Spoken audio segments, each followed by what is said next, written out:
Have you ever thought about him? The man walking through the foggy, cobblestone streets of London, with a mind so sharp it could cut through any lie.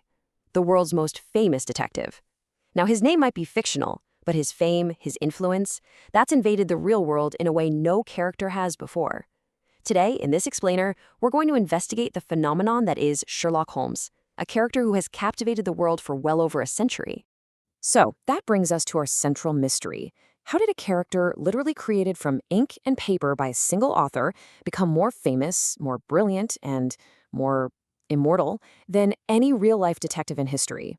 Let's piece together the clues and solve this fascinating case. The moment you hear the name, an image probably pops into your head, right? The pipe, the deerstalker hat, a mind like a steel trap, and the eyes of an eagle.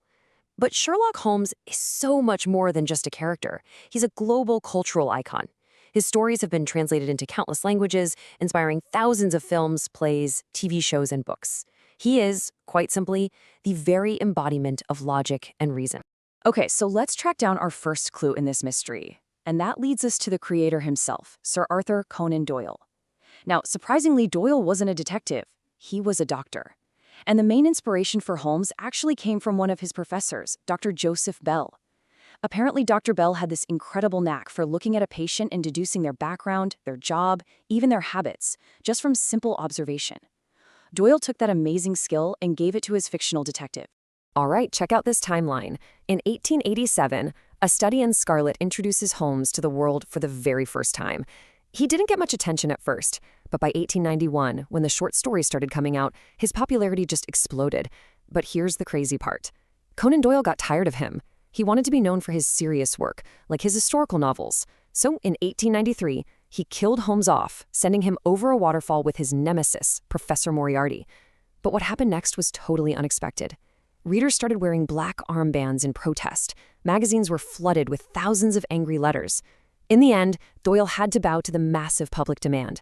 In 1901, he finally brought Holmes back in The Hound of the Baskervilles.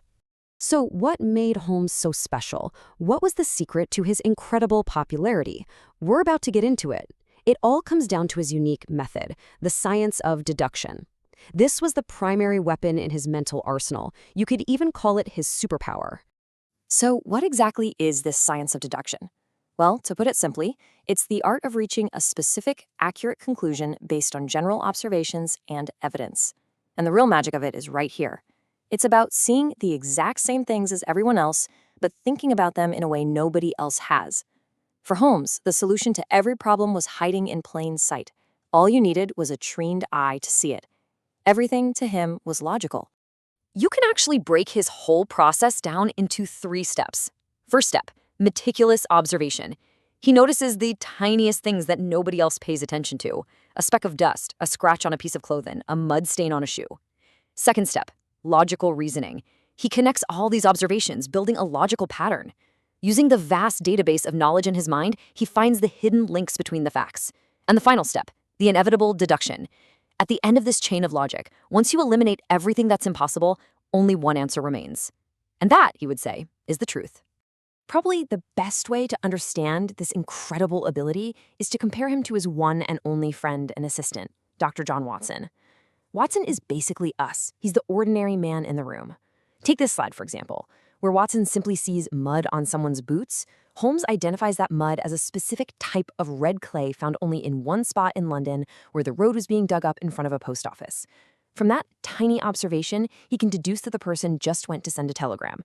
It's Watson's ordinary perspective that really shows us just how extraordinary Holmes's mind truly is. Let's move on to the world Holmes lived in, to the headquarters of all his operations, the place where all the mysteries began and ended, Baker Street. This location is just as famous as the character himself. It's not just an address, it's a sanctuary for intellect and logic. 211 Baker Street. It might just be the most famous address in all of literature. And here's a fun fact. When Doyle was writing these stories, a real 221B didn't actually exist on Baker Street. But Holmes became so popular that people from all over the world started sending letters to this fictional address, asking for his help. Even today, there's a Sherlock Holmes museum located at that address in London. It just shows you how much this fiction has become a reality. His name is tied to some truly timeless stories. A Study in Scarlet is where we all meet Holmes for the first time, and where his legendary friendship with Watson begins. The Hound of the Baskervilles is this incredible gothic horror story, a generational curse and a demonic dog on the moors, where Holmes blurs the line between myth and reality. A Scandal in Bohemia is special because it introduces us to Irene Adler, the one woman who ever outsmarted him.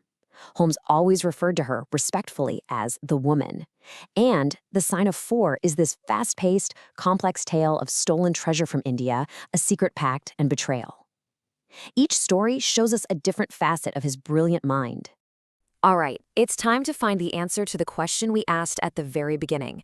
Holmes's influence wasn't just limited to storybooks. His legacy is alive and well even today. Let's take a look at how. Just look at this chart. His influence on modern detective fiction is enormous. Almost every detective character you see today, from Agatha Christie's Hercule Poirot to even Dr. House on TV, has a little bit of Holmes's DNA in them.